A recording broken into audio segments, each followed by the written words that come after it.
মানে এমনি ব্যক্তি দেখলে খুব ভালো লাগে, বোঝা যায় যে মানুষ বইয়ের প্রতি আকৃষ্ট হচ্ছে। যদিও আমি আবার পত্রিকাতে নিউজ পড়েছি যে মানুষের ভিড় যত বেশি সেই তুলনায় কেক কেনা বেচা নেই। এইটা একটা ব্যাড ট্রেন্ড, কারণ কিছু তো ইনভেস্ট করতে হবে সাধারণ মানুষকে, যাতে লেখক প্রকাশক তারা উৎসাহিত হয়। আমি ব্যক্তিগতভাবে এই আবেদনটা করছি এই অনুষ্ঠানের মাধ্যমে সবাইকে, যে বই কেনেন পড়েন, হয়তো 10টা কিনবেন না, একটা কিনবেন, কিন্তু কেনেন। আর এর থেকে একটা জিনিস বোঝা যায় কি, যে মানুষ একটা আউটিং চায়, আউটলেট চায়, সেটা বইয়ের মধ্যেও হতে পারে। যদি আমাদের সমাজ, রাষ্ট্র, সরকার এই মানুষের দৃষ্টিভঙ্গিটাকে আরো বেশি জ্ঞান অন্বেষণ করতে পারতেন, তাহলে অনেক বড় কিছু হতে পারত।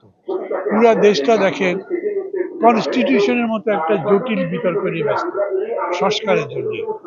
মানে 15টা কমিশন 15 রকম রিপোর্ট দিয়েছে, এক একটা রিপোর্ট কোনোটা তো প্রায় 1000 পৃষ্ঠার উপরে, এবং পড়ছে সেইটা নিয়ে 15 থেকে আলোচনা হবে। তো ওইটার সাথে বই মেলাটা মেলাম, মানে যদি মানুষের পড়ার অভ্যাস থাকে আমরা তাড়াতাড়ি এগিয়ে যেতে পারতাম। এই দিক থেকে আমি মনে করি যে এটা খুবই একটা ভালো ডেভেলপমেন্ট। পৃথিবীব্যাপী বড় বড় বই মেলা হয়, আন্তর্জাতিক অনেক বই মেলা আছে যেগুলো সারা পৃথিবীব্যাপী খ্যাত, কিন্তু আমাদের এটারও ব্যাপ্তির অর্থে বড়, বই প্রকাশিত হয় বেশি, হয়তো খুব স্লো বিক্রি হয়, কিন্তু বিক্রি হয়। যেমন আমার যে বইটা এখানে আসছে এটা তো দ্বিতীয় মুদ্রণ, এটা শেষ হয়ে গেছে, মানে এক হিসেবে দেখলে তৃতীয় মুদ্রণ হওয়া উচিত ছিল। এটা বেরিয়েছে, আমি জেল থেকে বেরিয়েছি যখন, মানে 86-তে গেছি তো জেলে, 76-এ গেছি, 80-81-র দিকে, সেই থেকে এটা আছে, বইটা এখনো জীবিত আছে, খুব ভালো লাগে আমার।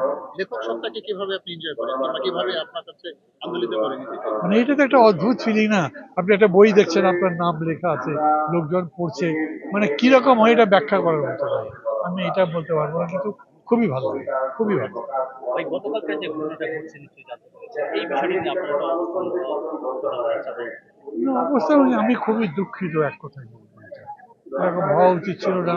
প্রধান উপদেষ্টাও বিবৃতি দিয়েছেন, আমি বিবৃতিটা পড়েছি। এইরকম ঘটনা, মানে কি বলবো, আমাদের এমনিতেই রাজনীতিতে খুব অস্থিরতা আছে, এখনো আছে। এই অস্থিরতার প্রকাশ বাইরে দিচ্ছে, আমাদের সংস্কৃতির মধ্যে এই অস্থিরতা আছে। এইটা যত তাড়াতাড়ি দমন করতে পারি, নিয়ন্ত্রণ করতে পারি, তত ভালো দিকে যেতে পারি।